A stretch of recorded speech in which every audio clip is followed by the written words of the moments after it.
Hi everyone and welcome back to my channel. One of my viewers asked me to share my portfolio. So in today's video, I'm going to walk you through my top 15 positions and more importantly, the investment thesis behind each one. Now I run a concentrated portfolio. My top 10 positions alone make up around 80% of my total holdings. But before we begin, a quick disclaimer.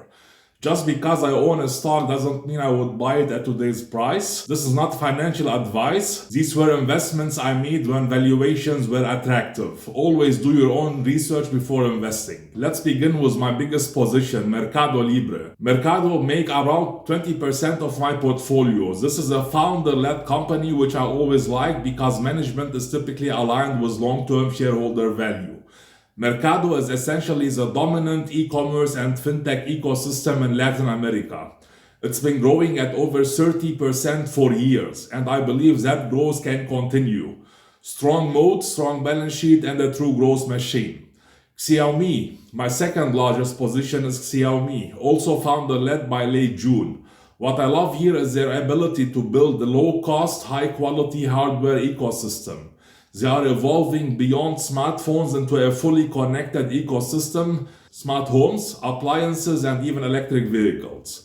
I originally bought the stock at around $1.6 and the innovation plus long-term vision really stood out to me. The third stock is Hims & Hers, another founder-led company. They are disrupting the healthcare and pharma system, starting in the US and expanding globally through acquisitions. Huge total addressable market, rapid growth, and in my opinion, still massively undervalued.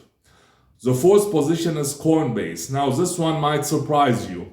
As a value investor, I don't invest directly in crypto, but I do invest in businesses I can value. Coinbase is a cash flow generating company led by a founder, Brian Armstrong.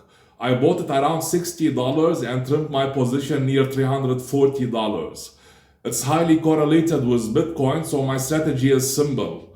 During the next crypto surge, if it moves above $300 again, I'll likely sell and reallocate into undervalued stocks. Next is Sea Limited. Sea Limited is a very similar company to Mercado Libre. Founder-led with a diversified ecosystem across e-commerce, gaming, and fintech. They dominate Southeast Asia and are expanding globally. I see strong growth potential over the next few years. Next we have Duolingo. Duolingo, founded by Luis von Ahn, is also founder-led, and it is disrupting education. The app continues to grow millions of active users, and despite being relatively young, it's already profitable. What excites me most is the AI angle. It allows their team to create content much faster, expanding into areas like music and even chess. This could become a global education platform, not just for a language app. Next we have Oscar Health. Oscar Health isn't fully founder-led anymore, but the founder is still involved. They are disrupting the health insurance with a tech-driven approach.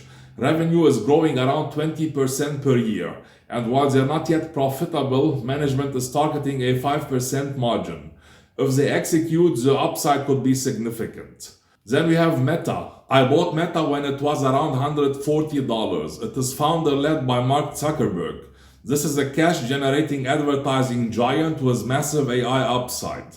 They have over 3 billion users worldwide, which is insane, still growing at strong rates and in my view still undervalued.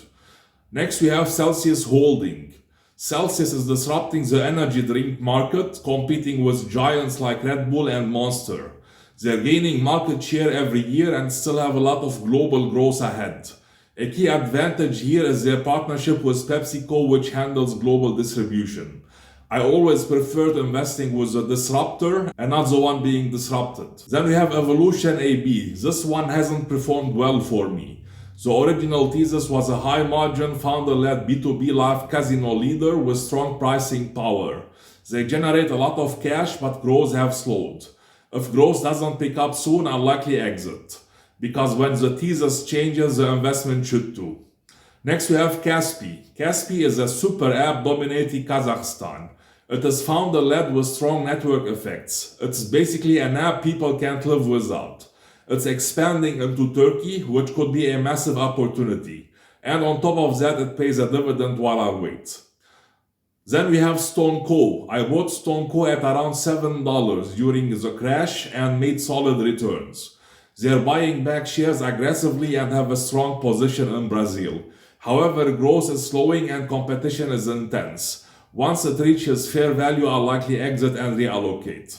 Then we have Constellation Software, one of the best capital allocators in the world. They own over 500 vertical software companies acquired through a highly disciplined strategy.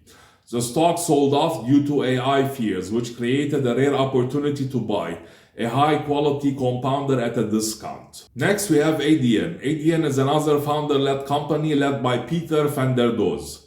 It's a global payment platform with a strong moat. Once integrated, switching is extremely difficult.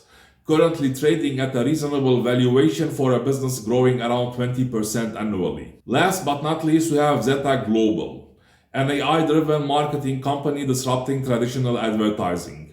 It is founder-led, growing at double digits and still undervalued in my opinion. These positions make up around 90% of my portfolio. The rest are lower conviction holdings, not really worth diving into.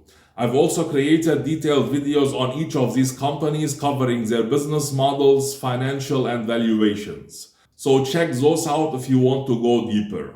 If you found this helpful, make sure to like and subscribe. Thanks for watching, and I'll see you in the next video.